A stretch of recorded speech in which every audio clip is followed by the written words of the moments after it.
Hi guys, welcome to my channel. My name is Ria, and in this video we are going to talk about the vegetarian or vegan sources of protein. Now protein is extremely important. It helps in muscle repair, it helps in basic repair and maintenance of the body, but it also helps in maintaining our pH balance, the acid to alkaline ratio. It also helps in maintaining fluid balance in our body. It also helps in the production of neurotransmitters and hormones, which are extremely important. So protein is an important part of our diet, right? And I get this question a lot, that if I'm vegan or if I'm vegetarian, how do I include sources of protein in my diet? So in this video, I'm going to talk about a few sources of vegan or vegetarian proteins. But before we begin, I request you to hit the subscribe button and the bell icon so that you can be notified every time I post a video. And I also have a workout channel where I post home workout videos. If you want to work out at home and if you want to build your fitness at home, then you can check that channel out. The link is in the description box. So now let's talk about a few sources of vegetarian or vegan protein. The first on the list is Greek yogurt. Now, the difference between Greek yogurt and regular yogurt is that Greek yogurt is yogurt after the water has been drained. So if you take regular yogurt and you tie it up in a cloth and you hang it, the water drains out, right? And what's left is Greek yogurt. Now, Greek yogurt is higher in protein and lower in sugar than regular yogurt. The water that drains out is also high in lactose. So as we drain out the water, the yogurt becomes not only high in protein and low in sugar, but also less in lactose. So it's a great option if you are lactose intolerant. You'll have to try it out if you're lactose intolerant though. You might react to it, you might not. For me, I am lactose intolerant, but I can handle Greek yogurt. I'm not able to handle regular yogurt that well. So the first source of protein on the list is Greek yogurt. The second source is protein powders. I know it's better to get your nutrition through real food, but if you have to, then protein powders is a great choice as well. Now, there are a variety of protein powders out there. Whey protein is an option. If you consume eggs, then egg white protein is an option. If you are vegan, then there are multiple vegan protein powders out there: brown rice protein, pea protein, quinoa protein, a combination of all these. So the choice is yours, right? But one thing to be mindful of is that a lot of protein powders are loaded with chemicals and flavors and colors and sweeteners.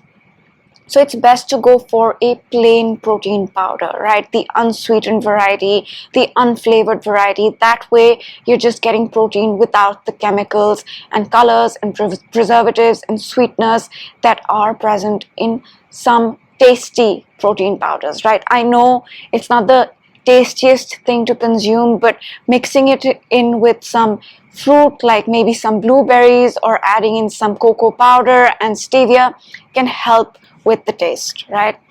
So that's the second option, protein powder. The third on the list is egg whites, right? The white portion of the egg. Egg whites are a great source of protein. They're very low in calories. One egg on average is about 70 calories, right? But the egg white is only 17 calories. So it's a low calorie, high protein option that you can consume. So that's the third on the list. The fourth on the list is quinoa. Now, quinoa is a great source of complete protein, right? It's vegan and it's a complete protein, but the one thing to be mindful of with quinoa is that it's a great source of carbohydrates as well. So if you're counting your carbs, if you are watching what you eat, in terms of carbohydrates and all that, then quinoa might not be the best option, but it does provide protein.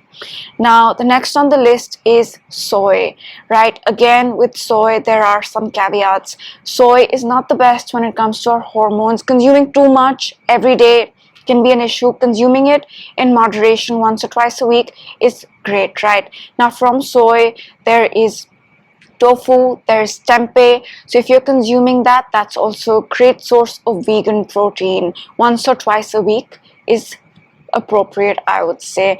Too much might interfere with the hormones in the body. It's not necessary. Everybody responds differently, but you might respond hormonally to too much tofu or too much soy. The next on the list is a combination of lentils and grains. Now, this combination will give you complete protein, right? It will give you that protein, but both lentils and grains are very, very high in carbohydrates. They're primarily a source of carbohydrates.